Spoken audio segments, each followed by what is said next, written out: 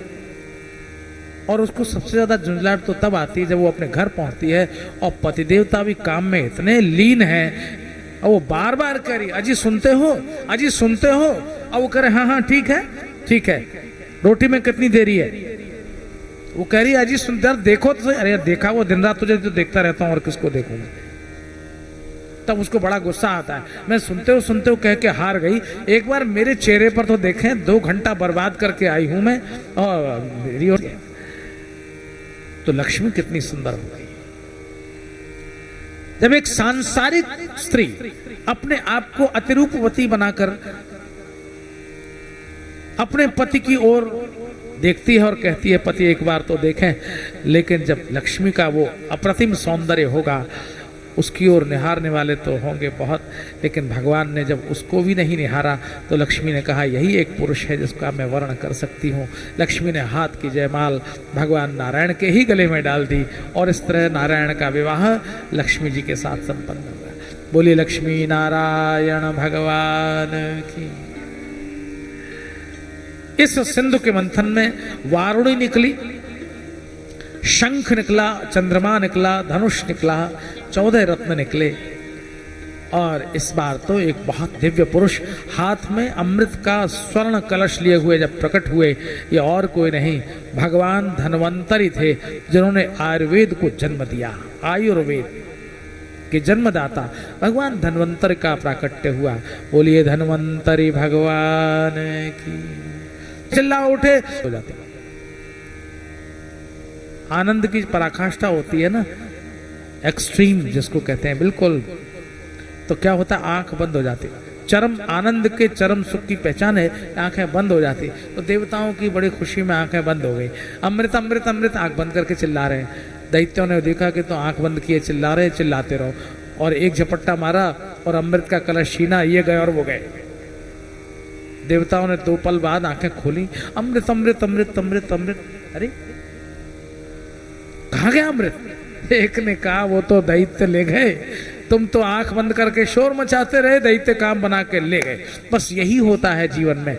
हमारे जीवन के वास्तविक तथ्य में अगर यह बात अच्छी तरह समझ ली जाए, कुछ लोग केवल नारे लगाने वाले होते हैं, कुछ लोग वो होते हैं जो उछल कर कुर्सी पर बैठ जाते हैं, और कुछ लोग जो नारे लगाने वाले होते हैं जिंदगी भर नारे ही लगा लेते हैं, जिंदाबाद जिंदाबाद झंडा उठाते रहते हैं, बैनर वाले, नारे वाले, जिंदाबाद नारे वाले करने वाले ऐसे लोग, वो जिंदगी भर उनका यही काम है। और कुछ लोग उनके बीच में से उछलते हैं, सीधे कुर्सी पे जाके बैठ जाते हैं, और वो कहते हैं हाँ लगाओ लगाओ नारे लगाओ लगाओ। वो बेचारे क्या करें? भगवान ने देवताओं को डांटा, नितांत फिसट दी तुम लोग, कभी तो पहल कर लिया करो। वो छीन के ले गए और तुम रो रहे हो, अब क्या होगा? देवताओं ने कहा क्या होगा प्रभु, आप जो चाहेंगे वही होगा। तुमने क्यों नहीं अमृत का कलश छीना? भगवान हमारी आंखें बंद थी। क्यों बंद थी? और हमें भरोसा था आप पर, आप कृपा करेंगे तो जरूर हमको अमृत मिल जाएगा। भगवान ने कहा यहीं तो मैं हार जाता हूं, तुम्हारी आदत बहुत खराब हो गई है। पर देखो देवताओं, मैं तुमसे कहता हूं, दैत्य अमृत कलश छीन कर ले जरूर गए हैं, पर वो उसे पी नहीं सकते। क्यों पी नहीं सकते? क्यों नहीं पी सकते? भरोसा देवताओं, भरोसा। जिस परिवार में, जिस समाज में, जिस जाति में, जिस समूह में, जिस राष्ट्र में परस्पर एक दूसरे पर भरोसा नहीं होता, वो जीवन के सुख रूपी अमृत को नहीं पी सकते। आपस में भरोसा न होने पर विवाद होगा। परिवार में पति को पत्नी पर भरोसा ना हो, पत्नी को पति पर भरोसा ना हो, भरोसा नहीं हो, बाप को बेटे पर न हो, बेटे को बाप पर न हो, भाई को भाई पर न हो। जहां भरोसा टूटता है वहां सुख रूपी अमृत छूटता है। ये सुख ही वो अमृत है जो जीवन के पुरुषार्थों से इकट्ठा किया जाता है, लेकिन भगवान की कृपा से ही भोगा जा सकता है। बस ये एक सूत्र है, इसे गांठ बांध के रखना चाहिए। अपनी तमाम परिश्रम की कमाई को एक जगह पर एकत्रित कर भी लो, लेकिन उसे भोग तभी सकते हो जब तुम्हें सब पर पूरा भरोसा हो, जब तुम पाए हुए सुख को बांटने की आदत डालो। मेरा पेट हाउ और मैं ना दूं काऊ, हमारे ब्रज में कहावत है, मैं ही खाऊंगा और काऊ ना दूंगा। ऐसी जाकी आदत है, अपने अपने सुख के लिए सोचता हो व्यक्ति, वो कभी जीवन में सुखी तो नहीं रह सकता। पाए हुए सुख को जो बांटना जानता है वही देवता है। इसलिए भगवान जब मोहिनी रूप धारण करके झगड़ते हुए दैत्यों के बीच में पहुंचे तो वहां सचमुच झगड़ा हो रहा था। अमृत का कलश बीच में रखा हुआ था, मैं पीऊंगा, पहले मैं, पहले मैं, पहले मैं। क्यों? क्योंकि एक दूसरे को, एक दूसरे पर भरोसा नहीं था। कहीं एक ने मुंह से लगा लिया तो पूरा ही ना पी जाए, फिर मेरे लिए नहीं बचेगा। तो एक बोला मैं पीऊंगा, बोले तू कैसे पिएगा? बोले अमृत का कलश छीनकर भागा मैं था। दूसरा बोला तू भागा जरूर था, पर अमृत कलश छीनकर भागने की सलाह मैंने दी थी। तीसरा बोला मैं तुम सब में शक्तिशाली हूं, इस मंथन में ताकत मेरी सबसे ज्यादा लगी है। चौथा बोला जो सर्प की लपट मुख से निकल रही थी उसको पहले मैं झेल रहा था, इसलिए पहला पीने का अधिकार मेरा है। इतने में तो भगवान मोहिनी रूप धारण किए हुए छम छम करते हुए दैत्यों के बीच में जा पहुंचे। सबकी निगाह उठी, एक टक आंखें लगाए, देखते के देखते रह गए, कौन है देवी? तुम कौन हो? कहां से आई? भगवान ने कहा मैं कहां से आई हूं कोई पता नहीं, कहां जाऊंगी कोई पता नहीं, कौन मेरा बाप ये भी पता नहीं। तो हे देवी, हमारे बीच में अमृत पीने के लिए झगड़ा हो रहा है, आप इसका बंटवारा कर दीजिए। भगवान ने कहा नहीं नहीं नहीं, नहीं देखिए, कहाँ आप महान कश्यप के पुत्र और कहाँ मैं रास्ते चलती एक स्त्री, इस तरह किसी पर ऐसे भरोसा नहीं करना चाहिए, हम नहीं बांटेंगे। नहीं नहीं, पहले ना ना ना ना कोई करता हो ना तो उस पर कुछ ज्यादा भरोसा टिक जाता है। तो भरोसा जमाना हो तो पहले ना ही ना करना। नहीं नहीं नहीं नहीं, हम नहीं नहीं नहीं नहीं करेंगे। तो जमाई राजा आते हैं, ससुर जी उनको कुछ भेंट दक्षिणा दे रहे हैं, तो जमाई राजा ना ना ना, नहीं नहीं बाबूजी नहीं, अरे क्या होगा बाबूजी, अरे नहीं नहीं ले लीजिए, अरे नहीं नहीं, नहीं। और फिर ये सोच के कि अब की बार ना किया तो फिर वो वापस चला जाएगा, तो बाबूजी आप कहते हैं तो लाइए। रखे थे, इसलिए ज्यादा ना भी नहीं करनी चाहिए, थोड़ी ना करनी चाहिए, भरोसा जम जाए तब फिर आगे काम होता है। इसलिए भगवान ने कहा ठीक है, मैं तुम लोगों के बीच में अमृत का बंटवारा तो कर दूंगी, लेकिन शर्त यह है कि उल्टा सीधा जो कुछ करूंगी वो तुमको स्वीकार होगा। हाँ, मोहित तो हो ही गए थे सारे दैत्य। भगवान ने एक हाथ में अमृत का कलश लिया, दूसरे हाथ में वारुणी, एक पंक्ति में बिठाया दैत्यों को और एक पंक्ति में बिठाया देवताओं को।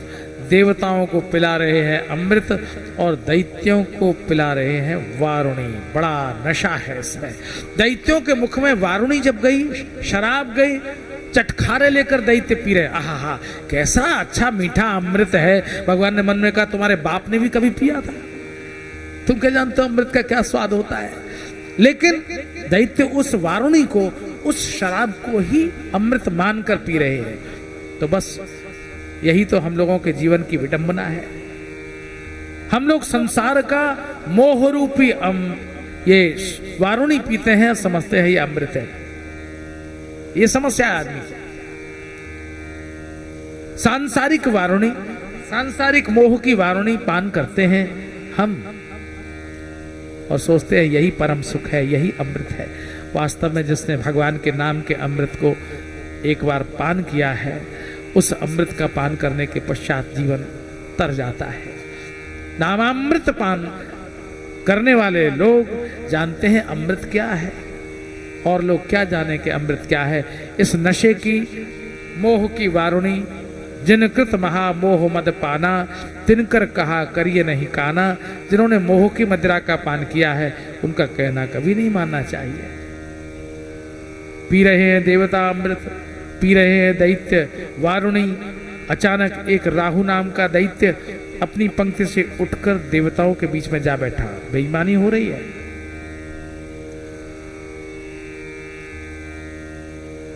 सूर्य और चंद्रमा के बीच में बैठने वाला यह राहु अमृत बांटते हुए भगवान की ओर देखकर चंद्र और सूर्य ने कनखियों से इशारा कर दिया, भगवान ये तो दैत्य है, दैत्य। एक क्षण का विलंब नहीं हुआ, भगवान ने अपने चक्र से राहु का सिर काट दिया। दो खंड हो गए, सिर बन गया राहु और धड़ बन गया केतु। लेकिन अमृत तो कंठ से नीचे उतर चुका था, इसलिए दोनों अमर हो गए। भारी युद्ध छिड़ गया, मारो काटो का स्वर गूंजने लगा। इस भारी युद्ध में पराजय दैत्यों की हुई, क्योंकि देवता अमृत पान कर चुके थे और भगवान की कृपा इनको प्राप्त हो गई थी। यह युद्ध बहुत जबरदस्त चला, देवताओं को विजय मिली, दैत्य पराजित हुए। इस तरह सिंधु मंथन हुआ, अमृत प्रकट हुआ और इस अमृत को देवताओं ने भगवान की कृपा से पान किया। ईश्वर की कृपा हो तो जीवन के सुख रूपी अमृत को कोई भी पा सकता है। शर्त यह है कि ईश्वर की कृपा सतत अनुभव की जानी चाहिए। हम लोग प्राय ईश्वर की कृपा बरसती तो बहुत है, लेकिन उसका अनुभव हमको नहीं होता, उसका अनुभव नहीं करते। आनंद हो रहा है, बहुत सुंदर कीर्तन हो रहा है। भगवान की परम प्रिय पात्र देवता आनंद निमग्न हो गए हैं, कीर्तन में संलिप्त है। आइए इनके साथ हम भगवान के नाम का संकीर्तन करें और 10 से 15 मिनट का एक अंतराल नित्य की भांति करें। फिर पुनः आएंगे आगे की कथा चर्चा के लिए।